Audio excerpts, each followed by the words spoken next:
অনেক দিন থেকে আমার কৌতূহল, সেটা সম্পর্কে আমি প্রথমে জানবো আপনার কাছে। তো সর্বপ্রথমে জানতে চাইবো যে ছোটদের চোখ এবং বড়দের চোখের মধ্যে কোনো তফাৎ আছে কিনা। ধন্যবাদ। এটা খুবই একটি চমৎকার প্রশ্ন আপনার মনে এসেছে। তার আগে আমি আমাদের চোখ কিরকম সেটা সম্পর্কে একটু বলে ফেলি দর্শকদের সুবিধার্থে। এটি একটা চোখের মডেল। আমরা কিভাবে দেখি, আমাদের চোখের সামনে থাকে কর্নিয়া বা নেত্রস্বচ্ছ, আর চোখের ভেতরে থাকে লেন্স, আর এই ফাঁকা জায়গাটাকে বলে ভিট্রিয়াস ক্যাভিটি। আর চোখের সবচেয়ে যে পেছনের যে পর্দা, যার নাম হলো রেটিনা, চোখের সবচেয়ে সংবেদনশীল একটি অংশ, এবং চোখের পেছনে থাকে অপটিক নার্ভ বা অপটিক স্নায়ু, যার মাধ্যমে চোখের সমস্ত তথ্য আমাদের মস্তিষ্কে প্রেরিত হয়। আমরা যখন কোনো বস্তুর দিকে তাকাই, সেখান থেকে আলো আমাদের চোখের ভেতরের যে নেত্রস্বচ্ছের মাঝখানে যে তারারন্ধ্র বা যে পিউপুল রয়েছে, সেটার ভেতর দিয়ে আলো প্রবেশ করে। কর্নিয়া বা নেত্রস্বচ্ছে আলো প্রতিসরিত হয়। স্বাভাবিকভাবে আলো সমান্তরাল গতিতে চলে, তখন আমরা ভালো দেখব না। সেই জন্য এই আলোটা বাঁক খাওয়ার প্রয়োজন রয়েছে। সেই বাঁক খাওয়াটি সম্পাদিত হয় চোখের ভেতরে যে লেন্স আছে সেখানে। তারপরে রেটিনার একটা বিন্দুতে যখন আলো কেন্দ্রীভূত হয়, তখনই আমরা কোনো বস্তুর ছবি পরিষ্কারভাবে আমাদের সামনে প্রতিভাত হয়। তো যে প্রশ্নটি করলেন, যে অবশ্যই বড়দের চোখের সাথে ছোটদের চোখের বেশ তফাৎ রয়েছে। সেটা শুধু যে গঠনগতভাবে সেটা না, কার্যকারিতার দিক থেকেও। এবং আরেকটি বিষয় হলো যে চোখের এমন কিছু কিছু অসুখ রয়েছে, সেটা শুধুমাত্র শিশুদের হয়, বড়দের হয় না। সেই জন্যেই প্রাথমিক পর্যায়ে শিশুদের এই চোখের এই সমস্যাগুলো যদি আমরা শনাক্ত করতে না পারি বা যদি চিকিৎসা না দিতে পারি, ক্ষীণ দৃষ্টি এবং সেখান থেকে অন্ধত্ব হয়ে যেতে পারে।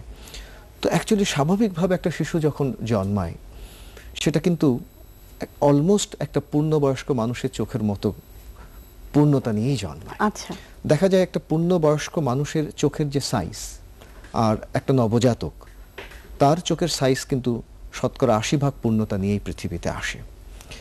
তবে কার্যকারিতার দিক থেকে না, গঠনগতভাবে। কার্যকারিতার দিক থেকে যে জিনিসটা, সেটি হলো একটা শিশু যখন জন্মায়, ভূমিষ্ঠ হয়, তখন সে আলো ছাড়া আর কিছু দেখতে পায় না। আচ্ছা। তারপর ধীরে ধীরে তার চোখের দৃষ্টি তৈরি হতে থাকে। প্রথমেই মায়ের চেহারা তার কাছে প্রতিভাত হয়। তার প্রাথমিক পর্যায়ে সাদা কালো দৃষ্টি থাকে, ব্ল্যাক অ্যান্ড হোয়াইট। আস্তে আস্তে রঙিন দৃষ্টি তৈরি হতে থাকে।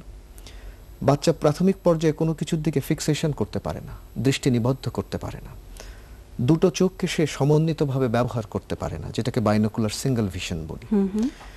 তো সেই সমন্বিতভাবে দেখবার প্রক্রিয়া, এই যে সমস্ত দৃষ্টি তৈরি হওয়ার যে প্রক্রিয়া, সেটা জীবনের প্রথম 6 মাস থেকে 2 বছর পর্যন্ত বেশ দ্রুত গতিতে হয়। আচ্ছা। 2 বছর পর থেকে 5 বছর পর্যন্ত মোটামুটি ভাবে, আর 5 বছর থেকে 9 বছর বয়স পর্যন্ত খুবই স্লোলি, অর্থাৎ দৃষ্টি পরিপূর্ণতা পেতে সময় লাগে। আচ্ছা, এই যে আমার একটা কৌতূহল ছিল, সেটা হচ্ছে যে এই আপনি যে চোখের গঠনটি আমাদের দেখালেন, জীবজন্তু পোকামাকড়ের চোখের গঠনও কি একই রকম? খুবই চমৎকার প্রশ্ন। এটাও একটা মজার ব্যাপার। দেখুন, থিওরি অফ ইভলিউশনে আছে যে একসময় এক কোষ প্রাণী অ্যামিবা ছিল পানিতে, সেখান থেকে মাছ, সেখান থেকে উড়ন্ত মাছ, সেখান থেকে জীবজন্তু, তারপরে এভাবে মানুষ, এভাবে লক্ষ কোটি বছরের একটা ফসল। তো প্রাথমিক পর্যায়ে চোখেরও এরকম একটা ইভলিউশন রয়েছে। আপনি জানেন সমুদ্রের মধ্যে স্টার ফিশ থাকে, ওদের স্টারের মতো বেশ কতগুলো টেন্টিকল থাকে, হ্যাঁ, ওখানে কালো কালো দাগ থাকে। ওই দাগের মাধ্যমে ওরা একমাত্র আলো এবং আধারের ডিফারেন্সিয়েশন করতে পারে। এভাবেই ওই আলো আর আধারের মধ্যেই ওরা সীমাবদ্ধ থাকে, এটাই ওদের চোখ। শামুকের যেমন দেখবেন, শামুকের চোখ নেই, কিন্তু সামনে সুরের মতো একেবারে একটা অ্যান্টিনার মতো রয়েছে, ওটা দিয়ে সে চলাফেরা করে। সত্যিকারভাবে চোখের যে কনসেপশন, সেটা যদি আমরা দেখি, সেটা দেখব যে জীবজন্তুর মধ্যে, যেটা আপনি বললেন যে আসলে জিনিসটা কি, চোখটা আসলে ক্যামেরার মতো। এই যে ফোকাসিং এলিমেন্ট যে বললাম, চোখে যে একটা লেন্স আছে, আলো রেটিনাতে পড়ে, এগুলো কিন্তু জীবজন্তু, মাছের মধ্যেও রয়েছে। তবে ওদের একটা সুবিধা আছে। সুবিধাটা হলো এটাই যে অনেক প্রাণী আছে যে ওরা 360 ডিগ্রি চোখ ঘোরাতে পারে, সমস্ত দিক থেকে ডানে বায়ে। আর আমরা কিন্তু মানুষরা কিন্তু 180 ডিগ্রি, অর্থাৎ ফ্ল্যাট। অর্থাৎ আমার পেছনে কি আছে, এখন পেছন থেকে যদি আমাকে কেউ ধরে, আমি কিন্তু বুঝতে পারবো না। তো এই একটা সুবিধা আছে। এটা একটা মজার তথ্য। এটা একটা মজার তথ্য। জি। আচ্ছা, আমরা এই পর্যায়ে একটা ফোন নিয়ে নিচ্ছি। হ্যালো দর্শক, আপনার পরিচয় দিয়ে বাচ্চার বয়স বলে প্রশ্ন করুন। হ্যালো। হ্যালো। আসসালামু আলাইকুম। ওয়ালাইকুম আসসালাম। ম্যাডাম, আমি প্রশ্ন করছিলাম, আমার বাচ্চার বয়স 9 মাস চলতেছে। হুম হুম। বাচ্চা প্রচন্ড চোখে আর কি চুলকায়। আচ্ছা আচ্ছা আচ্ছা, আপনার বাচ্চার এই চোখের চুলকানি কতদিন হলো? 1 মাস হচ্ছে। 1 মাস ধরে। ঠিক আছে দর্শক, আপনাকে ফোন দেবার জন্য অসংখ্য ধন্যবাদ। জেনে নিব স্যারের কাছ থেকে এর হ্যাঁ, সমাধান। আমার ধারণা বাচ্চাদের এই অ্যালার্জি জনিত যে সমস্যা সেটাই হতে হয়েছে। আমি একটা ড্রপের কথা বলি, মিরোলাস্ট আই ড্রপ। এটা 1 ফোঁটা করে 2 বার আপনি বাচ্চার চোখে দেন, 1 মাস আমার মনে হয় ভালো হয়ে যাবে। আচ্ছা, যেহেতু দর্শক আমাদের প্রশ্ন করলেন, এই প্রসঙ্গে আমি নিশ্চয়ই। জানতে চাইবো যে এই বাচ্চাদের চোখের অ্যালার্জি Right. এটা কি কি ভাবে হতে পারে, সাধারণত কি কি হ্যাঁ, কারণে এটা হয়, খুবই একটা এবং প্রাসঙ্গিক এটা যাতে প্রশ্ন। না হয় সেজন্য বাবা মা কি করতে পারেন? এক্স্যাক্টলি। আসলে অ্যালার্জির সমস্যাটা আমাদের দেশে কিন্তু প্রায় সারা বছরই দেখা যায়, বিদেশে সেরকম না। আমাদের দেশের মূল কারণ হচ্ছে ধুলোবালি, ঠিক আছে? আর বিদেশে হয় কি, এই যে একটা বিশেষ ধরনের বাচ্চাদের অ্যালার্জি, সেটাকে আমরা ভার্নাল কনজাংটিভাইটিস বলি বা স্প্রিং আচ্ছা। ক্যাটরা, বসন্তকালে হয় যখন ফুলের রেণু থাকে। আমাদের দেশে ফুলের রেণু না, আমরা সারা বছরই ধুলোবালির কারণে এটা হয়। অনেক সময় বর্ষার সময় ধুলোবালি কমে যায়, তখন আবার অ্যালার্জির সমস্যা কমে যায়। তো হয় কি, বাচ্চারা এরকম চোখ চুলকায়, চোখ দিয়ে আঠা আঠা সুতোর মতো বের হয়, চোখ লাল হয়ে যায়। সাধারণত ভার্নাল কনজাংটিভাইটিস যেটা, সেটা বড় হওয়ার সাথে সাথে আস্তে আস্তে ঠিক হয়ে যায়। আচ্ছা। তো কিছু কিছু ওষুধ রয়েছে বিভিন্ন ধরনের, যেমন মাস্ট সেল স্টেবিলাইজার, যেমন সোডিয়াম ক্রোমোগ্লাইকেট ড্রপ, আবার অ্যান্টিহিস্টামিন ড্রপ, যেমন যে ড্রপটার কথা একটু আগে আমি বললাম, যেমন অলোপ্যাটাডাইন ড্রপ, কিটোটিফেন বা প্রিমিরোলাস্ট, এই জাতীয় ড্রপ দিলে সেটা ভালো হয়ে যায়। আচ্ছা, এবং এটা যাতে না হয় সেজন্য কি কোনো প্রিকশন নেওয়ার কোনো নিশ্চয়ই, অনেক ব্যবস্থা সময় আছে? খাদ্যেও অ্যালার্জি দেখা যায়, যেমন চিংড়ি মাছ, ইলিশ মাছ, বেগুন বা গরুর মাংস, অনেকের এটাতে অ্যালার্জি হয়। কিন্তু আগে বুঝতে হবে যে সেই ব্যক্তিটি কোনটাতে তার অ্যালার্জি হয়, কোনটাতে তার অ্যালার্জির সমস্যা হয়। অন্যের বেগুনে ইলিশ মাছে অসুবিধা হচ্ছে, আমি বেগুন ইলিশ মাছ খাওয়া বন্ধ করব, সেটা না, সেটা বুঝে তারপরে। আর ডেফিনেটলি ধুলোমুক্ত পরিবেশে থাকা, বাসায় যদি কার্পেট থাকে সেটা নিয়মিত পরিষ্কার পরিষ্কার থাকার, রাখা। বেটার হয় কার্পেট না রাখা। যে সমস্ত বাচ্চাদের, অনেক সময় এদের সাথে শ্বাসকষ্টের একটা সম্পর্ক থাকে, এদের রক্ত পরীক্ষা করলে এদের রক্তে ইমিউনোগ্লোবুলিন বেশি পাওয়া যায়। তো এই পুরো ব্যাপারটা একটা কমপ্লেক্স একটা ফেনোমেনা, যদিও আস্তে আস্তে সেটা ঠিক হয়ে যায়। অনেক সময় বংশগত হিস্ট্রিও থাকে, যে পরিবারেই দেখা যায় যে এক্সিমা হচ্ছে স্কিনে, শ্বাসকষ্ট হচ্ছে, আবার চোখেও অ্যালার্জি হচ্ছে, এর একটা কমপ্লেক্স একটা এন্টিটি থাকে। আচ্ছা, আমরা আরেকটা ফোন নিয়ে নিচ্ছি। হ্যালো দর্শক, আপনার পরিচয় দিয়ে বাচ্চার বয়স বলে প্রশ্ন করুন। আমি পল্লবী থেকে ইশরাত বলছি। জি। আমার বাচ্চার বয়স আজকে 122 দিন। ও আচ্ছা। জন্মের 2 দিন পর বাম চোখ দিয়ে খোঁচা লাগে, হয়তো বা এনি হাও আর কি। তো তারপর থেকে ওর চোখ দিয়ে পানি পড়ে এবং ঘুম থেকে উঠলে কান্না করলে ময়লা জমে চোখে। ডাক্তার দেখিয়েছি, একটা ড্রপও দিয়েছে, কিন্তু কোনো কাজ হয়নি এবং চোখের ম্যাসেজ করতে বলছে। আচ্ছা। এখন পর্যন্ত আমি সুফল পাইনি আর কি। সেক্ষেত্রে আমি কি করতে পারি? আচ্ছা, আপনার বাচ্চার এই সমস্যাটা কি শুধু বা চোখেই? হ্যাঁ, বা চোখে। আচ্ছা, এবং আপনাকে যে মেসেজ করতে বলা হয়েছে, আপনি কি প্রতিদিন সেটা নিয়মিত করছেন? হ্যাঁ হ্যাঁ, নিয়মিত। আচ্ছা এটা হ্যাঁ নিয়মিতই করা হচ্ছে। এখন 4 মাস ধরে আমি করা আচ্ছা। জি দর্শক, আপনাকে ফোন দেবার জন্য ধন্যবাদ। হ্যাঁ, এই বিষয়টি কিন্তু বেশ কমন, কিন্তু অর্থাৎ চোখ দিয়ে পানি পড়া বাচ্চাদের ক্ষেত্রে।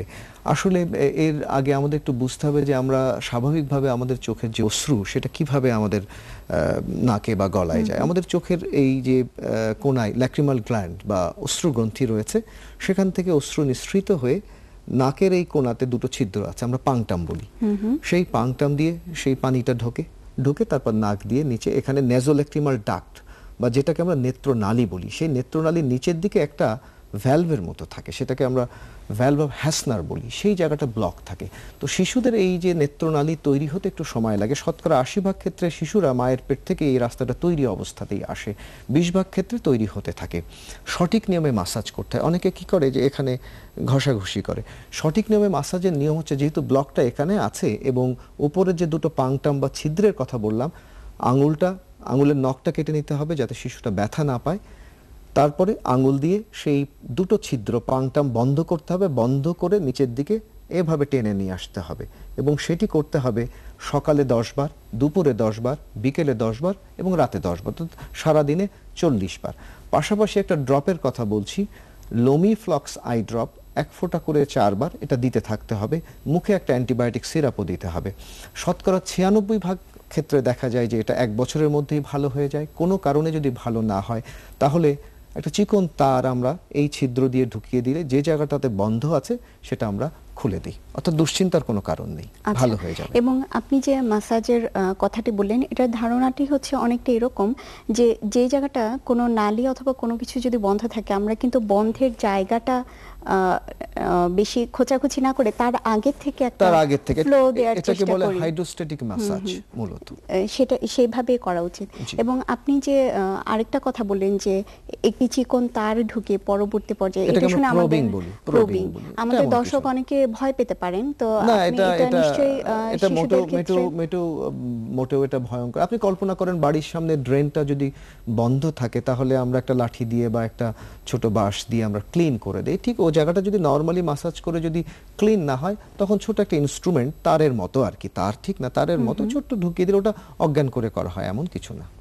এবং যেদিন করা হয় সেদিনই সেদিনই হাসপাতাল ঠিক, থেকে চলে থাকবে। যেতে পারবে, এমন কিছু। আচ্ছা আচ্ছা, আপনার কাছে অন্য আরেকটা প্রসঙ্গে জানতে চাই এবার। ইগলস আই অনেক সময় আমরা বলতে শুনি, এই ব্যাপারটি প্রসঙ্গে জানতে চাই। ঈগলের চোখ না? জি। হ্যাঁ, এটা সবাই বলে যে হ্যাঁ, আসলে এটা সার্জনদের বলা হয় যে যারা অপারেশন করে ডাক্তারদের মধ্যে তাদের ঈগলস আই থাকা দরকার। তো আসলে হ্যাঁ, ঈগলস আইয়ের সাথে মানুষের চোখের কিন্তু অনেক সম্পর্ক আছে। একটা ঈগল কিন্তু আসলে 1 মাইল উঁচু থেকে, মাটি থেকে 1 মাইল উঁচু থেকে সে দেখতে পায় একটা মুরগি বা একটা খরগোশ, এই জাতীয় জিনিস কিন্তু পরিষ্কার দেখতে পায়, মানুষ কিন্তু পারে না। জি। মানুষ কিন্তু 1 মাইলের 3 ভাগের 1 ভাগ দূরত্ব থেকে ধরেন আপনার 3 ভাগের 1 ভাগ 1 মাইলের মানে 500 গজের একটু বেশি, অর্থাৎ 500 গজ দূরের ওপারে একটা মুরগি বা একটা খরগোশ, এই জাতীয় জিনিস মানুষ কিন্তু দেখতে পায় না। একটা ঈগল কিন্তু 1 মাইল দূর থেকে সব পরিষ্কার দেখতে পায়। আচ্ছা, এটাই তো ঈগলস আই। এটার সাথে আপনি যে বললেন সার্জনদের চোখের, মানে এটা নিশ্চয়ই অর্থাৎ বলা সমার্থক হচ্ছে যে অর্থে বলা ওরকম হয়েছে। তীক্ষ্ণ থাকা দরকার অপারেশনের ক্ষেত্রে, দরকার। বিশেষ করে আচ্ছা। চোখের সার্জন, কারণ চোখ খুব ছোট। Right. আচ্ছা, আপনি শুরুতে একদম বলেছেন যে জন্মগতভাবে যখন একটি শিশু জন্মগ্রহণ করে তখন গঠনগত দিক থেকে বড়দের চোখের মতোই হয়। তো আপনার কাছে জানতে চাইবো যে এই জন্মগত কোনো ত্রুটি নিয়ে শিশু জন্মগ্রহণ করতে পারে কিনা এটি জানবো, তবে তার আগে একটু ফোন নিয়ে নিচ্ছি। নিশ্চয়ই। হ্যালো দর্শক, আপনার পরিচয় দিয়ে বাচ্চার বয়স বলে প্রশ্ন করুন। আসসালামু আলাইকুম ম্যাডাম। ওয়ালাইকুম আসসালাম। আমার বাচ্চার বয়স হলো 3 বছর। আচ্ছা। তার বাম চোখের দিয়া হালকা পানি পড়ে। আর আপনাদের কাছে জানতে চাই যে চোখ মানে চোখকে মানে সুস্থ রাখতে বা ভালো রাখতে ছোট এবং বড়দের কি কি করণীয় আছে, জিনিসটা আমি জানতে চাই। আচ্ছা, যে আপনার প্রশ্নটি অত্যন্ত সুন্দর একটি প্রশ্ন। তবে প্রথম প্রশ্নের ব্যাপারে আমি জানতে চাইবো, আপনার বাচ্চার বয়স 3 বছর এবং এই চোখ দিয়ে যে পানি পড়ে সেটা কতদিন হলো? এটা আনুমানিক 2-2.5 মাস হবে। 2-2.5 মাস। আচ্ছা দর্শক, আপনাকে ফোন দেবার জন্য অসংখ্য ধন্যবাদ। স্যার, আপনার কোনো প্রশ্ন থাকলে না, করতে ঠিক আছে। পারেন। আমি আপনার বাচ্চার জন্য একটা ড্রপের কথা বলি। গ্যাটিফ্লক্স আই ড্রপ 1 ফোঁটা করে 4 বার 1 মাস আপনার বাবুর চোখে দেবেন। আর চোখের যত্নের ব্যাপারে যে জিনিসটা বললেন সেটি হচ্ছে শুরু হয়তো জন্মের পর থেকেই, আমরা শিশুদের কথা নিয়ে আলাপ করছি আজকে, বড়দের ক্ষেত্রেও আছে। তো শিশুদের ক্ষেত্রে যে জিনিসটা হলো যে জন্মের পরেই চোখটা ভালো করে ক্লিন করে দেওয়া, এই একটা জিনিস। কারণ অনেক সময় চোখের ভেতরে ইনফেকশন থাকতে পারে। তারপরে চোখটা ভালো করে ডাক্তারকে দিয়ে দেখানো যে চোখের মনির ওখানে কোনো সাদা দাগ আছে কিনা, অনেক সময় জন্মগত ছানি থাকতে পারে, কর্নিয়াতে অনেক সময় দাগ থাকতে পারে। এবং স্কুলে ভর্তি হওয়ার আগে বাচ্চাদের চোখ পরীক্ষা করা উচিত যে চোখের পাওয়ার জনিত কোনো সমস্যা আছে কিনা, এই কতগুলো জিনিস। আর আরেকটা জিনিস হলো যে জন্মের পরেই শিশুকে মায়ের শাল দুধ দেওয়া, কেননা এর মধ্যে ভিটামিন এ থাকে, তাই না? এই ভিটামিন এর কারণে, অপুষ্টিজনিত কারণে চোখের অনেক চোখের ক্ষতি হয়। আচ্ছা, আমি আপনাকে একটা প্রশ্ন করেছিলাম, সেই প্রশ্নটার উত্তর জানবো, তবে তার আগে একটা বিরতি নিয়ে নিচ্ছি। দর্শক, সময় হলো একটি বিরতিতে যাবার। শিশুর চোখের সমস্যা সম্পর্কে কোনো প্রশ্ন থাকলে আমাদের কাছে টেলিফোন অথবা SMS করুন। ফিরছি একটু পরেই, ততক্ষণ 21-এর সঙ্গেই থাকুন এবং দেখতে থাকুন সোনামণি সুখে অসুখে।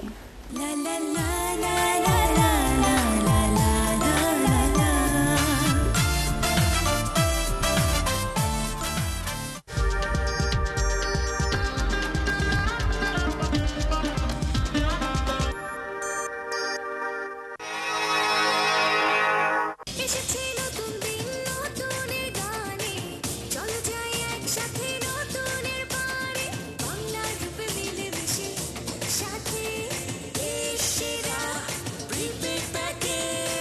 বাংলা লিংক দিচ্ছে দেশের সেরা রেট। প্রথম মিনিট থেকে যে কোনো বাংলা লিংক নাম্বারে 25 পয়সা প্রতি মিনিট। রেজিস্ট্রেশন করতে ওকে লিখে SMS পাঠিয়ে দিন 4545 নম্বরে। যেখানে দিন বদলের চেষ্টা সেখানেই বাংলা লিংক। এই গরমে কটা দিন যদি সুইজারল্যান্ডে কাটাতে পারতাম। ও এই ব্যাপার, no problem, let's go to Switzerland. কুয়াশা ভেজা সকালে ভালোবাসা ডাক দিল, শীতল সেই ছোঁয়ায় স্বপ্নের রং ছড়ালো। নেক্সট তাহলে লন্ডন। ওয়ালটন এয়ার কন্ডিশনার, সঠিক বিটিইউ এবং 100% কপার টিউব সমৃদ্ধ কুলিং টেকনোলজি। ওয়ালটন আমাদের পণ্য। এসে গেল ট্যাং, মজাদার স্বাদ, ভিটামিন A, C আর আয়রনের সাথে, যা আপনার বাচ্চাদের মধ্যে জাগায় নতুন প্রাণ শক্তি।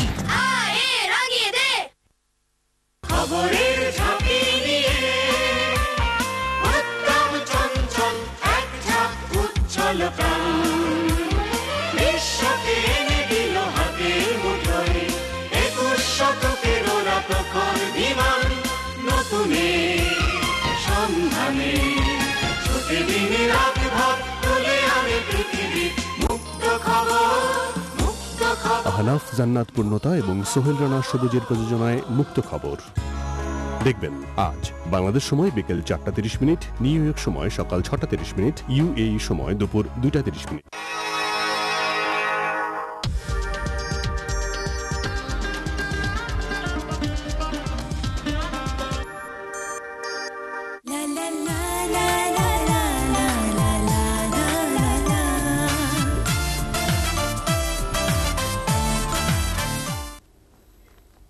বিরতির পর আপনাদের আবারও স্বাগত জানাচ্ছি 21শে শিশু স্বাস্থ্য বিষয়ক সরাসরি সম্প্রচারিত সোনামণি সুখে অসুখে অনুষ্ঠানে।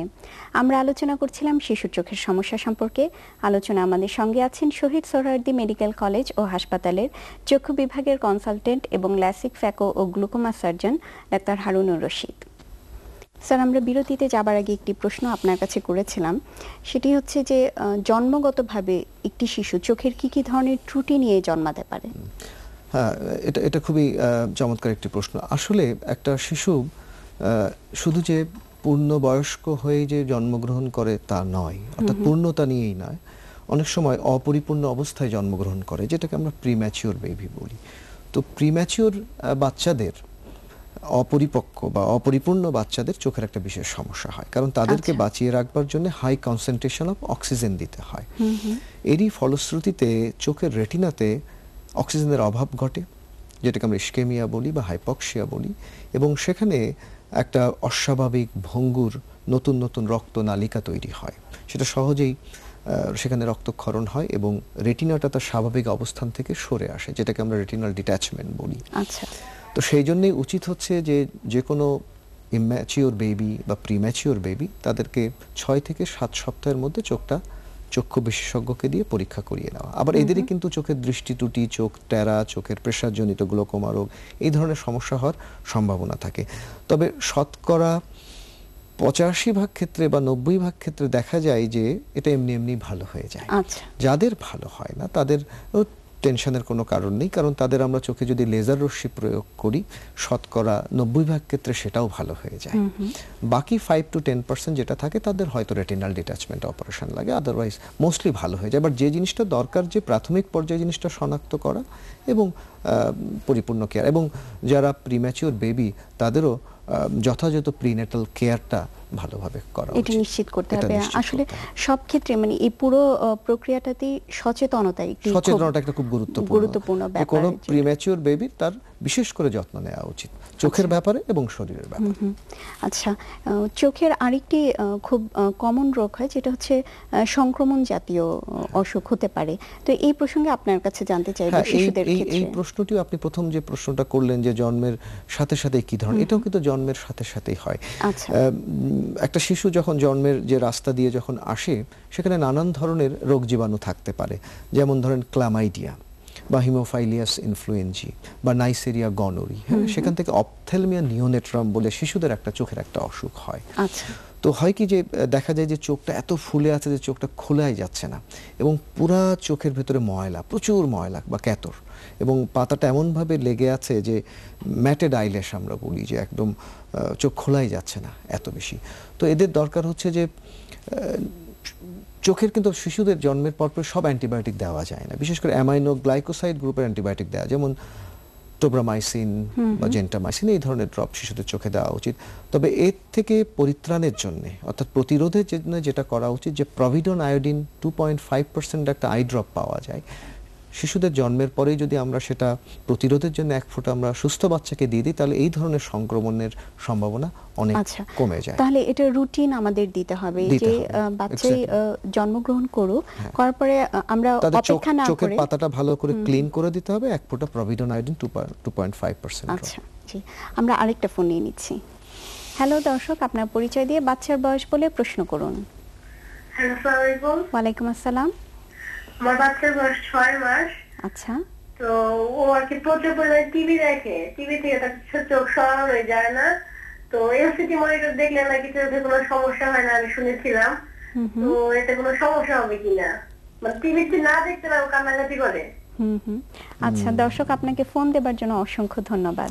হ্যাঁ, আপনাকে ধন্যবাদ। আসলে সিআরটি মনিটরের চাইতে এলসিডি মনিটর চোখের জন্য খুবই ভালো, কিন্তু সে যাই হোক না কেন, আমি সোনামণিরা যেহেতু এইটা অনুষ্ঠান দেখছে, তোমাদেরকে উদ্দেশ্যে বলি যে টেলিভিশন, কম্পিউটার, ভিডিও গেমস, এই জাতীয় জিনিস সারাদিন 1 ঘন্টার বেশি দেখা যাবে না। দেখা যাবে, তবে 1 ঘন্টার মধ্যে সেটা সীমাবদ্ধ রাখতে হবে, এটা খুবই গুরুত্বপূর্ণ। এবং এর পাশাপাশি বেশি করে শাক, সবজি, মাছ, ফ্রুটস, ভেজিটেবল অ্যান্ড ফিশ, তোমাদের এগুলো খেতে হবে নিশ্চয়ই। এবং এলসিডি মনিটর যদিও বা চোখের উপরে হয়তো নেতিবাচক প্রভাব কিছুটা কম, কিন্তু তারপর আমরা এটাকে উৎসাহ দিতে পারি না যে না, এটার নেতিবাচক প্রভাব নাই, কিন্তু তারপরও এটা দেখতে পারবে, নিশ্চয়ই না। আচ্ছা, অন্য আরেকটি প্রসঙ্গে আসতে চাই। আপনারা বিভিন্ন ধরনের চোখের ড্রপ দিয়ে থাকেন চোখের মধ্যে, যেটা আপনি ইতোমধ্যে কয়েকটি ড্রপের কথা বলেছেন। অনেক ক্ষেত্রে আপনারা স্টেরয়েডও দিয়ে থাকেন। তো এই স্টেরয়েড এর অনেক সময় দেখা যায় এর একটা খারাপ প্রভাব পড়ে চোখে, একটা উল্টো রিঅ্যাকশন হয়ে যায় অনেক ক্ষেত্রে। তো আসলে এটা প্রথম যে প্রশ্নটা এলো যে অ্যালার্জি যে সমস্যা, আসলে ভার্নাল কনজাংটিভাইটিস যেগুলোতে অ্যালার্জির সমস্যা ঘুরে ফিরে আসে, ভালো হতে চায় না, সেক্ষেত্রে অনেক ক্ষেত্রে আমরা চোখে স্টেরয়েড ড্রপ দিই, জেনে শুনেই দিই, কারণ স্টেরয়েড ড্রপ না দিলে সেই ইনফ্লামেশনটা কমে না। কিন্তু স্টেরয়েড যখন আমরা ব্যবহার করি সেটা ট্যাপারিং ডোজে, অর্থাৎ আজকে আমি সেটা 4 বার দিলাম এক সপ্তাহ পরে আবার 3 বার দিচ্ছি, আরো 1 সপ্তাহ পরে 2 বার, আস্তে আস্তে ভাবে কমিয়ে নিয়ে একসময় বন্ধ করে দেওয়া। আসলে স্টেরয়েড কিন্তু একটা ম্যাজিক ড্রাগ, এই জন্যই এটা চোখে দিলেই চোখ পরিষ্কার, লাল কেটে যায়, চোখ চুলকানি কমে যায়। এবং রোগীদের মধ্যে একটা প্রবণতা দেখা যায় যে ডাক্তারের কাছে না যেয়ে একটা ফার্মেসি থেকে একটা স্টেরয়েড ড্রপ নিয়ে চোখে দিলে ভালো হয়ে যায়। কিন্তু সমস্যা হলো স্টেরয়েড জাতীয় ড্রপ দীর্ঘদিন চোখে যদি দেওয়া যায়, তাহলে চোখে ছানি পড়ে যায় এবং চোখের চাপজনিত গ্লোকোমার কারণে নার্ভটা শুকিয়ে অন্ধ হয়ে যায়। আমি এরকম অনেক শিশু পেয়েছি, খুবই দুঃখজনক ভাবে। অনেক সময় ডাক্তারের সাথে রোগীরও এই কমিউনিকেশন একটা গ্যাপ হয়। ডাক্তার হয়তো বললো যে স্টেরয়েড ড্রপটা বন্ধ করে দেন, রোগী হয়তো সেটা ভালো করে শুনলো না, এ কারণে সে বুঝতে অনেক সময় প্রেসক্রিপশনে লেখাটা হয়তো লিখে দিল যে 1 মাস দেবেন, কিন্তু রোগী মনে করলো যে এটা চালিয়ে যেতে হবে। এ সমস্ত এরকমও দুর্ভাগ্যজনক ঘটনা ঘটে থাকে। তো সে ব্যাপারে আমাদের চিকিৎসকদেরও সচেতন হওয়া উচিত এবং রোগী যারা তাদেরও সচেতন হওয়া উচিত। আরেকটা জিনিস, যে বাজার থেকে অ্যাজ এ হোল চোখের যে কোনো ড্রপ, এটা তো স্টেরয়েড ড্রপের কথা বলেন, খুবই একটা ভালো প্রসঙ্গ আপনি এনেছেন, কিন্তু যে কোনো ড্রপ, আসলে চোখ তো সবচেয়ে সেন্সিটিভ, বিশেষ করে শিশুদের চোখ, সেক্ষেত্রে বাজার থেকে কোনো ড্রপই চোখে দেওয়া উচিত না। বিশেষ করে বাচ্চাদের চোখে কিন্তু সব অ্যান্টিবায়োটিক ড্রপ দেওয়া যায় না। এবং এই প্রসঙ্গে আমি আসলে আমাদের দর্শকদের উদ্দেশ্যে বলা যেতে পারে যে শুধু চোখের জন্য, চোখ আমাদের দেহের অবশ্যই একটি গুরুত্বপূর্ণ অঙ্গ, এবং সেটার জন্য অ্যান্টিবায়োটিক, স্টেরয়েড হোক অথবা অ্যান্টিবায়োটিক হোক, কিংবা ওভারঅল আমরা যে ধরনের অ্যান্টিবায়োটিক খেয়ে থাকি, আসলে চিকিৎসকের পরামর্শ ছাড়া কোনো মতেই আমরা নিজেরা বাজারে গিয়ে অ্যান্টিবায়োটিক কেনাটা আসলে কোনোভাবে ঠিক না। আপনি কোনো ওষুধই বাজার থেকে কিনতে পারবেন না কোনো প্রেসক্রিপশন ছাড়া, এটা তো সত্যি। আরেকটা জিনিস, আমাদের দেশে একটা কুসংস্কার রয়েছে, হ্যাঁ, নানান ধরনের কুসংস্কার, যে আপনার চোখে ফুল পড়লো, যেটাকে আমরা কর্নিয়াল আলসার বলি, বা চোখে কোনো রকম চোখ উঠলো, একটা কবিরাজের কাছে গেলাম, একটা গাছের শিকড় আমি দিয়ে দিচ্ছি, একটা পাতার রস দিচ্ছি, অনেক সময় কেউ কেউ দুধ ঢেলে দেয়, আতর ঢেলে দেয়, গোলাপ পানি ঢেলে দেয়, নানান ধরনের কুসংস্কার রয়েছে, গাছের ছাল, গাছের পাতা, এগুলো মোটেও এভাবে কিন্তু বহু চোখ কিন্তু নষ্ট হয়ে গেছে শুধু এই কুসংস্কারের কারণ। সেগুলো সেই ব্যাপারেও আমাদের সচেতন হওয়া যথেষ্ট প্রয়োজন রয়েছে। নিশ্চয়ই। আমরা আরেকটা ফোন নিয়ে নিচ্ছি। নিশ্চয়ই। হ্যালো দর্শক, আপনার পরিচয় দিয়ে বাচ্চার বয়স বলে প্রশ্ন করুন। Hello hello. জি, আসসালামু আলাইকুম। ওয়ালাইকুম আসসালাম। আমার বাচ্চার বয়স হচ্ছে 1 বছর 2 মাস। আচ্ছা। আমার বেবিটা যখন হয় তখন ওর বাম সাইডে একটু প্রবলেম হয়, সেটা হচ্ছে বাম কানটা একটু ছোট, আর চোখের মধ্যে, চোখের মনির নিচে খুব ছোট একটা সাদা স্পট দেখা যায়।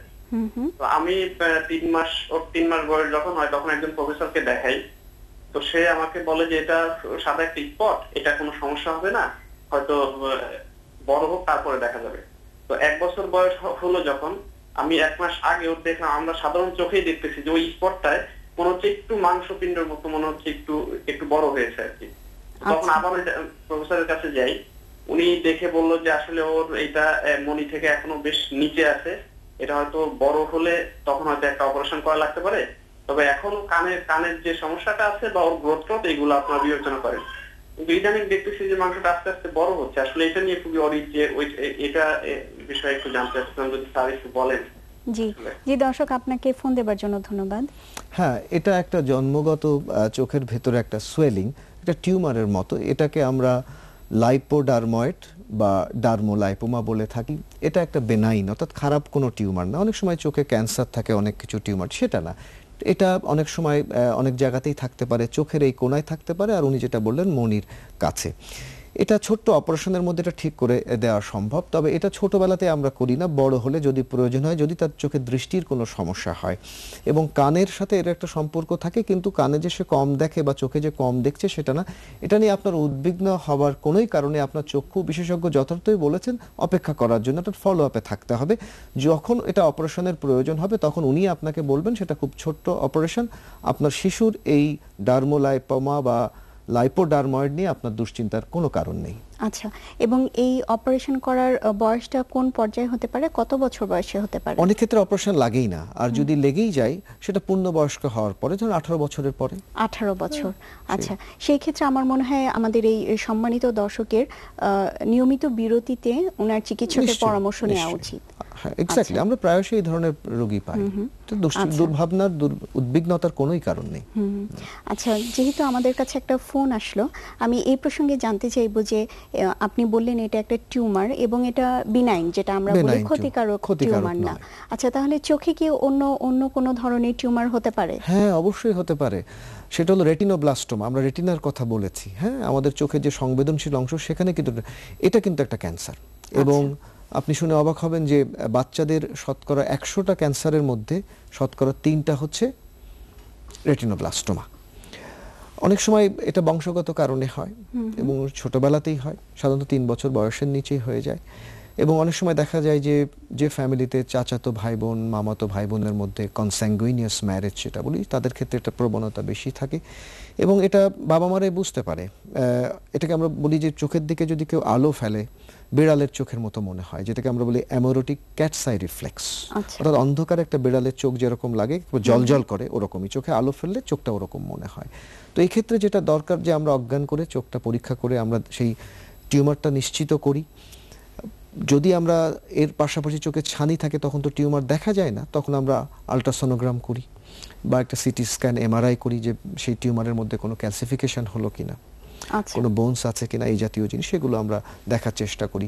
সর্বোপরি চিকিৎসার ব্যাপারটা অতি দ্রুত চিকিৎসকের পরামর্শ নিতে হবে। যদি টিউমার খুবই ছোট হয় তাহলে হয়তো ক্রায়োথেরাপি, ফ্রিজিং করে বা লেজার থেরাপি দিয়ে সেটা হয়তো ঠিক করে দেওয়া যায়। আর যদি সাইজটা মাঝারি সাইজের হয়, যে না লেস দ্যান 10 মিলিমিটার যদি হয়, সেক্ষেত্রে অনেক সময় রেডিওথেরাপি, কেমোথেরাপি লাগে। আর যদি 10 মিলিমিটারের চাইতে বড় টিউমার হয় তখন পুরো চোখটাই উঠিয়ে ফেলতে হয়। এটা খুবই দুঃখজনক। দেখুন, এই চোখ উঠিয়ে ফেলা, যেটাকে আমরা ইনিউক্লিয়েশন বলি, রেটিনোব্লাস্টোমার ক্ষেত্রে অত্যন্ত গুরুত্বপূর্ণ একটা সিদ্ধান্ত। কারণ এই সিদ্ধান্তের সাথে একটা শিশুর জীবনের বাঁচা মরার একটি সম্পর্ক রয়েছে। কেননা দেখা যায় যে রেটিনোব্লাস্টোমা যদি সময় মতো যদি চিকিৎসা না করা হয়, শতকরা 100 জন বাচ্চাই মৃত্যুবরণ করে। কিন্তু সঠিক সময়ে যদি আমরা চিকিৎসা করতে পারি তাহলে শতকরা 90 জন বাচ্চাকেই বাঁচানো সম্ভব। অর্থাৎ দুর্ভাবনার কোনো কারণ নেই। অর্থাৎ মনির এখানে যদি ঘোলা কোনো কিছু দেখা যায় তড়িৎ গতিতে অতি সত্বর চক্ষু বিশেষজ্ঞের পরামর্শ নেওয়া উচিত। আচ্ছা, আমরা আরেকটা ফোন নিয়ে নিচ্ছি। হ্যালো দর্শক, আপনার বাচ্চার বয়স বলে আপনার পরিচয় দিয়ে প্রশ্ন করুন। জি, আসসালামু আলাইকুম। ওয়ালাইকুম আসসালাম। আমি জানতে চাচ্ছিলাম আসলে আমার বেবির বয়স হচ্ছে 1.5 মাস। আচ্ছা। হ্যাঁ, তো ওর হয়তো হঠাৎ করে গতকালকে দেখতেছি চোখের নিচে এই সাদা অংশে একটা আঁচড়ের মতো দেখা যাচ্ছে, একটু লাল হয়ে গেছে। আমি আসলে এই বিষয়টা একটু স্যারের কাছে জানতে চাচ্ছিলাম আর কি করণীয়। আপনি কি জানেন আপনার বাচ্চার চোখের ওই অংশে কি কোনো আঘাত পেয়েছে কিনা? আমি আসলে বুঝতে পারতেছি না, হঠাৎ করে যে ওর আম্মু কালকে দেখলো আর কি চোখের সাদা নিচের অংশে ডান চোখে একটু লাল আঁচড় পড়ে গেছে। আচ্ছা দর্শক, আপনাকে ফোন দেওয়ার জন্য অসংখ্য ধন্যবাদ। হ্যাঁ, আমি বুঝতে পেরেছি। আসলে এই ধরনের ক্ষেত্রে বাচ্চারা তো অনেক সময় কথা বলতে পারে না, কোনো ইতিহাসও খুঁজে পাওয়া যায় না। আসলে এগুলো জিনিস আচরে, আপনি যেটা বললেন যে নখের খোঁচা খেয়ে সাধারণত এগুলো হয়। তো দুর্ভাবনার কোনো কারণ নেই। আমি একটা ড্রপের কথা বলি, টিমাইসিন আই ড্রপ, এটা 1 ফোঁটা করে 3 বার, জাস্ট 2 সপ্তাহ দেন, দুশ্চিন্তার কোনো কারণ নেই। আচ্ছা, এই যে আমাদের এই দর্শক ফোন দিলেন যে তার বাচ্চার চোখে নিচে আঁচড়, এবং আমাদের মনে হচ্ছে হয়তো বা এটা নখের কারণে হতে পারে, তো অন্য কোনো আর কি কারণে চোখ আঘাত প্রাপ্ত হতে পারে এবং এটার ক্ষেত্রে আপনারা কিভাবে চিকিৎসা করে থাকেন? খুবই একটা প্রাসঙ্গিক প্রশ্ন। বাচ্চারা কিন্তু খুবই রেগুলার বেসিসে আমরা বাচ্চাদের আঘাত চোখে আমাদের কাছে নিয়ে আসেন বাবা মারা। তার মধ্যে কমন জিনিসটা হচ্ছে বাচ্চারা কিন্তু লক্ষ্য করে দেখবেন যে তারা ধারালো জিনিস দিয়ে খেলাধুলা করে, যেমন ধরেন ছুরি, কাঁচি, কলম, পেন্সিল, বা ধরেন যে খেলনাটা সেটাও কিন্তু বেশ শার্প, তাই না? অনেক সময় বাচ্চারা, এক সময় আপনি জানেন যে পুরোনো দিনে তীর ধনুক ছিল, ওটা দিয়ে খেলতো। তারপর এখনকার দিনে এয়ার গান, অনেক সময় গ্রামে গুলতি দিয়ে খেলে, সেখান থেকে আঘাত। অনেক সময় বিভিন্ন ফেস্টিভ্যালে দেখা যায় যে আতশবাজি পোড়াচ্ছে, আগুন দিয়ে খেলা করছে। কোনো বাচ্চা দেখেন খেলার সময় ইট পাথর বা ধুলো ছোড়াছুড়ি করছে। বাসাতে আমরা অনেক ক্ষেত্রেই অনেক সময় লক্ষ্য করে রাখবেন যে সেক্ষেত্রে আমরা সুপার গ্লু রাখি, তাই না, বিভিন্ন কাজে। অনেক সময় এই সুপার গ্লু কিন্তু খুবই টক্সিক চোখের জন্য। অনেক সময় ভুল করে বাচ্চারা খেলতে খেলতে সুপার গ্লু, আমার কাছে কয়েকটা বাচ্চা এরকম এসছে, এবং সেটা এত টক্সিক, এতই হয় যে তাদেরকে সেই চোখ থেকে বের করে নিয়ে আসা খুবই কঠিন, এবং এটা ইমিডিয়েটলি নিতে হয়। অনেক সময় অ্যাসিড অ্যালকালি, যদিও সেটা পরীক্ষাগারে বা ল্যাবরেটরিতে বা বাসায়, কলকারখানায়, বিভিন্ন জায়গাতে এই ধরনের ইনজুরি হতে পারে, বা অ্যাসিড ইনজুরি। ধরেন আমাদের সমাজে নানান কারণে আপনি জানেন মহিলারা অ্যাসিডের শিকার হয়, যে কোনো কারণে হোক, এই অ্যাসিডও চোখের ভিতরে, অ্যালকালি চোখের ভিতরে যেতে পারে। সেই জন্য আমি বাবা মাদেরকে একটা জিনিস বলবো যে বাচ্চাকে যখন খেলনা কিনে দেবেন, অবশ্যই ধারালো কোনো খেলনা, অবশ্যই সচেতন হওয়া প্রয়োজন রয়েছে। এই চিকিৎসার সম্পর্কে আমরা জানবো, তার আগে একটা বিরতি নিয়ে নিচ্ছি। নিশ্চয়ই। প্রিয় দর্শক, সরাসরি সম্প্রচারিত সোনামণি সুখে অসুখে অনুষ্ঠানের প্রতি পর্বে আমরা চেষ্টা করি আলোচনার পাশাপাশি আপনাদের বিভিন্ন প্রশ্নের উত্তর দিতে।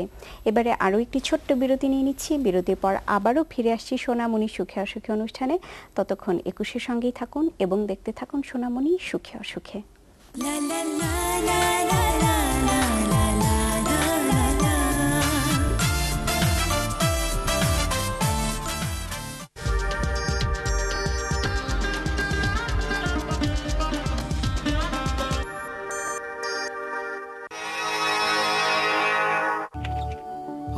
এই গরমে কটা দিন যদি সুইজারল্যান্ডে কাটাতে পারতাম। ও এই ব্যাপার, no problem, let's go to Switzerland. কুয়াশা ভেজা সকালে ভালোবাসা ডাক দিল, শীতল সেই ছোঁয়ায় স্বপ্নের রং ছড়ালো। নেক্সট তাহলে লন্ডন। ওয়ালটন এয়ার কন্ডিশনার, সঠিক বিটিউ এবং 100% কপার টিউব সমৃদ্ধ কুলিং টেকনোলজি। ওয়ালটন আমাদের পণ্য। কোন রূপের জাদুকর উঠাইলো এমনই ঝড়, এমন কইরা বইলো না, লাজ শরমে বাঁচি না, প্যার ম্যাজিক প্যার স্ক্রিন। ত্বকের রং ফর্সা করে উজ্জ্বলতা বাড়ায় মুসলিম ফেয়ার ম্যাজিক ফেয়ারনেস ক্রিম। ওটা স্বাস্থ্যসম্মত নয়, কারণ অল্প ব্যবহারেই তা বিষাক্ত হয়ে পড়ে। তাহলে চুচু সিলিকন নিপিল ও চুচু পলিকার্বনেট বেবি ফিডার ব্যবহার করুন। প্রযুক্তিগত কারণে চুচু স্বাস্থ্যসম্মত ও দীর্ঘস্থায়ী। এই গরমে কটা দিন যদি সুইজারল্যান্ডে কাটাতে পারতাম। ও এই ব্যাপার, no problem, let's go to Switzerland. কুয়াশা ভেজা সকালে ভালোবাসা ডাক দিল শীতল সেই ছোঁয়ায় স্বপ্নের রং ছড়ালো। নেক্সট তাহলে লন্ডন। ওয়ালটন এয়ার কন্ডিশনার, সঠিক বিটিইউ এবং 100% কপার টিউব সমৃদ্ধ কুলিং টেকনোলজি। ওয়ালটন, আমাদের পণ্য। মাটির দেহ মাটির মন মাটির বিছানা, মাটির কোলে শুতে হবে সবারই তা জানা। মাটি হবে শেষ ঠিকানা, মাটি হবে শেষ ঠিকানা। আমি রাফত, আমি আসছি ফোনোলাইভ স্টুডিও কনসার্টে। দেখা হবে, গান হবে, আড্ডা হবে। কামরুজ্জামান রঞ্জু এবং রফিকুল ইসলাম পাপ্পুর প্রযোজনায় ফোনো লাইভ স্টুডিও কনসার্ট দেখবেন আজ বাংলাদেশ সময় রাত 12টা 2 মিনিটে, নিউ ইয়র্ক সময় দুপুর 2টা 2 মিনিটে, ইউএই সময় রাত 10টা 2 মিনিটে।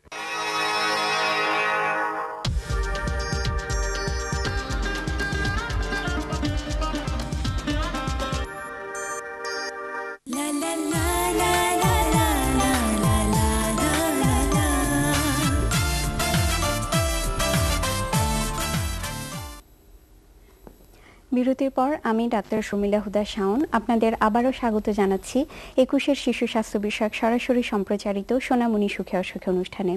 আমরা আলোচনা করছিলাম শিশুর চোখের সমস্যা সম্পর্কে।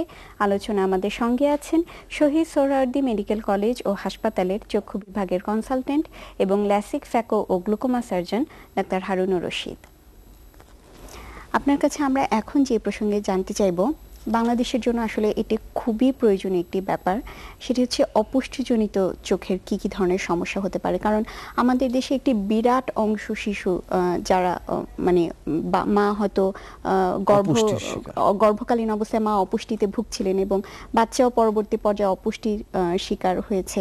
তো তাদের ক্ষেত্রে কি কি ধরনের চোখের সমস্যা হতে পারে এবং তার প্রতিকার আমাদের কি করা উচিত? হ্যাঁ, নানান ধরনের অপুষ্টিত বাচ্চারা ভোগে। তার মধ্যে চোখের জন্য সবচেয়ে গুরুত্বপূর্ণ হচ্ছে ভিটামিন এ জনিত অপুষ্টি। তো ভিটামিন এ জনিত অপুষ্টির কারণে যে জিনিসটি হয় সেটি হলো যে রাতকানা রোগ, নাইট ব্লাইন্ডনেস আমরা বলে থাকি। আপনি জানেন যে বাংলাদেশ একটা ডায়রিয়া প্রকোপ দেশ এবং ডায়রিয়ার পরে হাম হয়, হামজ্বর, যেটাকে আমরা পোস্ট ডায়রিয়াল মিজলস বলি। সেখান থেকে কর্নিয়াতে প্রদাহ হয়, কর্নিয়া সাদা হয়ে যায়। আপনি জানেন ডায়রিয়ার সময় যে জিনিসটা হয় সেটা আমাদের শরীর থেকে প্রচুর পরিমাণে পানি বেরিয়ে যায়, যার জন্য আমরা ওআরএস মুখে খাই আর কি, অর্থাৎ শরীরটাকে ভিজিয়ে রাখি, যেহেতু শরীরটা শুকিয়ে যায়। ঠিক ডায়রিয়ার সাথে সাথে আমাদের চোখটাও কিন্তু শুকিয়ে যায়। সেই যে চোখটাকে ভিজিয়ে রাখার জন্য শিশুদেরকে এই সময় আর্টিফিশিয়াল টিয়ার বা কৃত্রিম চোখের অশ্রু দিতে হবে। আচ্ছা, আর যেটা বললাম যে এই রাতকানা রোগের পাশাপাশি এই কর্নিয়াজনিত অন্ধত্ব সৃষ্টি হয়, কেননা কর্নিয়াতে ইনফেকশন হয়, সেখান থেকে এই কর্নিয়াতে সাদা দাগ হয়ে যায় এবং শেষ পর্যন্ত এত প্রদাহ, এত স্কারিং হয়ে যায় যে মণি সংযোজনের মতো অবস্থার সৃষ্টি হয়। সেই জন্য উচিত হচ্ছে যে যখনই এ ধরনের ভিটামিন এ জনিত অপুষ্টির সমস্যা যখন পাওয়া যাবে তখনই বাচ্চাকে 2 লাখ ইউনিটের একটা ভিটামিন এ ক্যাপসুল দিয়ে দিতে হবে ওই দিন, দ্বিতীয় দিন আরেকটা এবং 2 সপ্তাহ পরে আরও একটা ক্যাপসুল। এর পাশাপাশি আপনি মায়েদের কথা যেটা বললেন, গর্ভকালীন সময়ে কিন্তু মায়েদের ভিটামিন এ ক্যাপসুল দিতে হবে। এমনকি জন্মের পরে মা যখন শিশুকে দুধ খাওয়াচ্ছেন তখনও তার দুধের মধ্যে কিন্তু প্রচুর পরিমাণে ভিটামিন এর দরকার। ওই সময়ও কিন্তু মাকে ভিটামিন এ ক্যাপসুল দিতে হবে এবং বাচ্চাকে তো দিতেই হবে, তাই না? এবং যে কথা বলছিলাম যে শিশুদেরকে যেটাকে শাল দুধ বলে সেটা দিতে হবে জন্মের পরপরই, এবং 6 মাস বয়স পর্যন্ত শুধুমাত্র বুকের দুধই দিতে হবে। এটা কিন্তু আর আরেকটা জিনিস হলো ভিটামিন এ কোথায় কোথায় শিশুদের, যেহেতু এটা অনুষ্ঠান ওদের জানতে হবে যে আমরা বলছিলাম যে ফলমূল, সেই ফলমূলের মধ্যে কোনটা? গাজর, মিষ্টি কুমড়া, তাই না? আচ্ছা, লাল যে ধরনের ফলগুলা, পাকা আম, পাকা কলা, পাকা পেঁপে। বাচ্চারা কিন্তু অনেক ক্ষেত্রে এসব ফল আজকাল খেতে চায় না, জিজ্ঞেস করলে বাবা মারা এই কথাটা বলে। তোমাদের কিন্তু এই ফলগুলো অবশ্যই খেতে হবে। এর পাশাপাশি সবুজ শাক সবজি যেমন ধরুন পালন শাক, কচু শাক বা লেটুস পাতা, এর মধ্যে কিন্তু থাকে কিন্তু, তাই না? এছাড়া দুধ এবং কলিজার মধ্যে প্রচুর পরিমাণে ভিটামিন এ রয়েছে। আর মাছ তো অবশ্যই খেতে হবে, অনেক সময় বাচ্চারা শুধু মাংস খেতে চায়, এটা কিন্তু ঠিক না, বিশেষ করে ছোট মাছ, তাই না, খুবই এসেনশিয়াল। তো এগুলো যদি আমরা করি আমরা নিশ্চয়ই অপুষ্টিজনিত অন্ধত্ব দূর করতে পারবো। নিশ্চয়ই, এবং নিশ্চয়ই আমাদের যে সোনামণিরা দেখেছে আপনার কথা তারা শুনবে, আমরা নিশ্চয়ই সেটা আশা করব। বাচ্চাদের কি চোখের চাপজনিত রোগ, যেটা আপনি বলেন গ্লুকোমা বলে থাকেন, তো সেটা আমরা সাধারণত বড়দের ক্ষেত্রে দেখি, তো বাচ্চাদেরও কি এরকম হতে পারে? হ্যাঁ, অবশ্যই হতে পারে। দেখুন, প্রথমেই গ্লুকোমা রোগ সম্পর্কে বলতে হলে একটু বলি যে আমাদের চোখের ভেতরে একটা চাপ থাকে, আমাদের রক্তের চাপের মতো। সেই স্বাভাবিকভাবে চাপটি তৈরি হয় চোখের ভেতরে সিলিয়ারি বডি থেকে অ্যাকুয়াস হিউমার জলীয় পদার্থ তৈরি হয়, চোখের ভেতরে প্রবাহিত হয় এবং সেটা নির্গমন পথ দিয়ে বেরিয়ে যায়। স্বাভাবিকভাবে এই ভারসাম্যতা যদি কখনো নষ্ট হয় তখন চোখের চাপ বৃদ্ধির ফলে এই নার্ভটা শুকিয়ে যায়।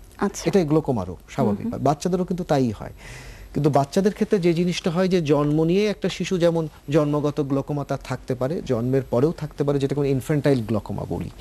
সবচেয়ে কম হয় যেটা জুভেনাইল গ্লুকোমা, সেটা হচ্ছে যে 16 বছর বয়স পর্যন্ত, সেটা 3 বছরের থেকে 16 বছর বয়সের মধ্যে।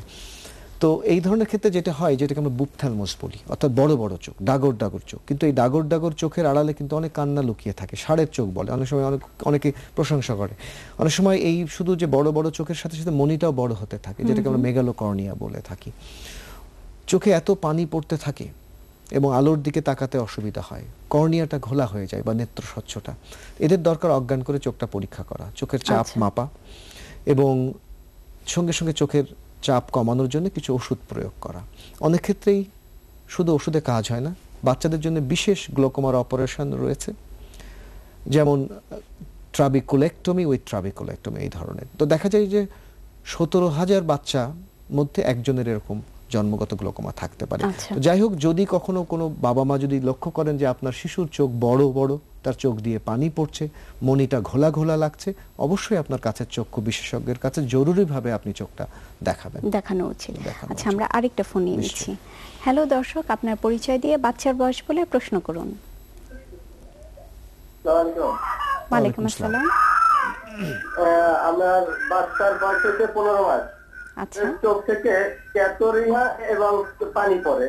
এখন এর জন্য আমরা বরিশালের চক্ষু হাসপাতাল আছে, গ্রাউন্ড দিয়ে চক্ষু হাসপাতাল, ওইখানে দেখার পর একটা ড্রপ দিয়েছিল, এইটা দিতে আর চোখে ব্যায়াম করতে, কিন্তু এই 1.5 বছর পর্যন্ত কোনো কিছু বুঝতেছি না। আচ্ছা, আপনার বাচ্চার চোখের এই সমস্যা কি জন্মের পর থেকে? জি, জন্মের পর থেকে।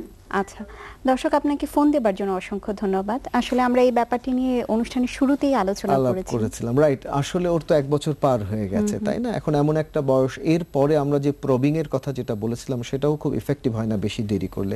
আমার মনে হয় আপনি একটু আপনার কাছের যে বরিশালের যে মেডিকেল কলেজ আছে, সেখানে চক্ষু বিভাগ আছে, সেখানে আপনি আপনার শিশুকে নিয়ে যান, সেখানে ওরা পরীক্ষা করে আপনার বাচ্চার চোখে আমরা বলেছি ছোট একটা যন্ত্র বা একটা তারের মতো আছে, সেটা দিয়ে ওই জায়গাটা খুব ছোট্ট অপারেশন, আপনার টেনশন ঘাবড়ানোর কিছু নেই। সেটা যদি না করা হয় তাহলে রাস্তাটা খুলবে না। তখন বড় হয়ে গেলে, তার বয়স যখন 18 বছর হয়ে যাবে, তারপরে নেত্রনালীর স্বাভাবিকভাবে যে আমরা ড্যাক্রোসিস্টো রাইনোস্টমি, যে একটা নতুন রাস্তা তৈরি করে দিই আমাদের চোখের সাথে নাকের, সেরকম একটা বড় অপারেশন করা লাগতে পারে। সুতরাং আপনার জন্য উপদেশ হবে যে একটা বড় হাসপাতালে যেয়ে চক্ষু বিশেষজ্ঞ দেখে এই কাজটা করে ফেলা।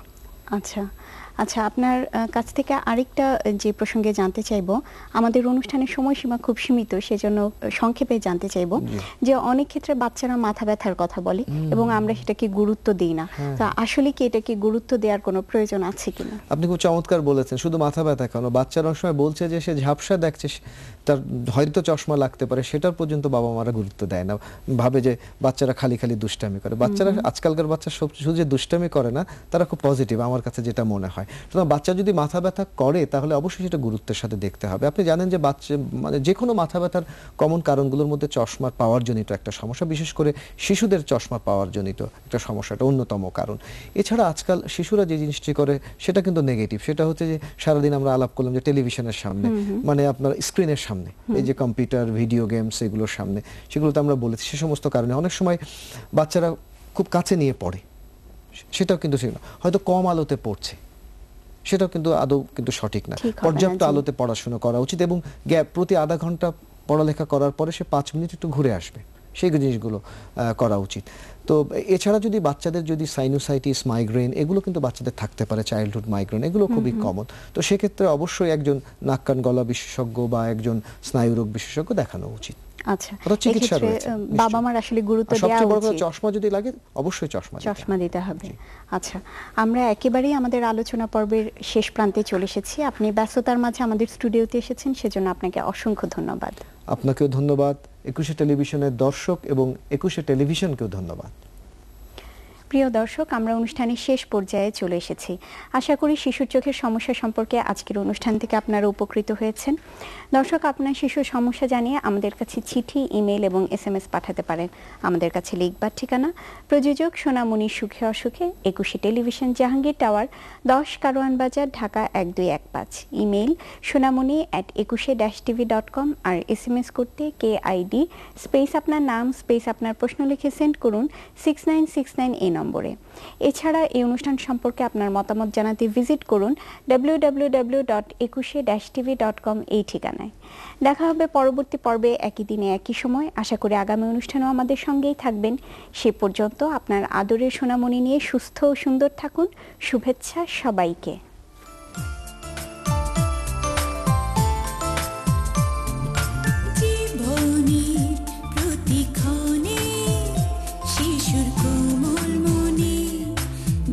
চাই নির্ভয়ের আশা, দিতে চাই স্নেহ ভালোবাসা, দেখতে চাই উজ্জ্বল হাসি তার মুখে, থাকবো পাশে সোনামণির সুখে অসুখে, দেখতে চাই হাসি তার মুখে, সোনামণির সুখে অসুখে।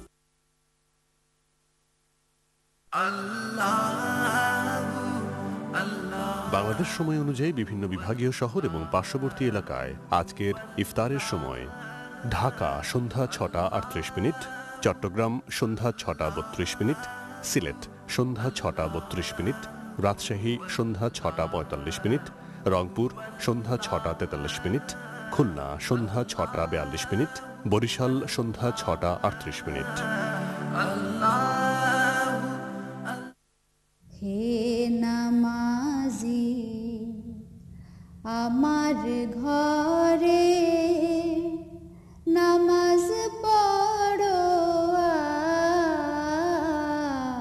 আজ, হে নামাজি আমার ঘরে নামাজ পড়ো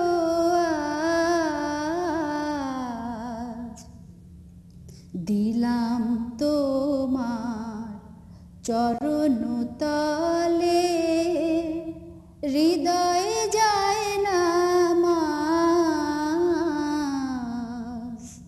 হে নামাজি আমার ঘরে নামাজ পড়ো আজ। আমি গুনাহগার বেখবর, নামাজ পড়ার নাই অবসর, চরণ ছোঁয়ায় এই পাপীরে কর সরফরাজ, তব চরণ ছোঁয়ায় এই পাপীরে কর সরফরাজ, হে নামাজি আমার ঘরে নামাজ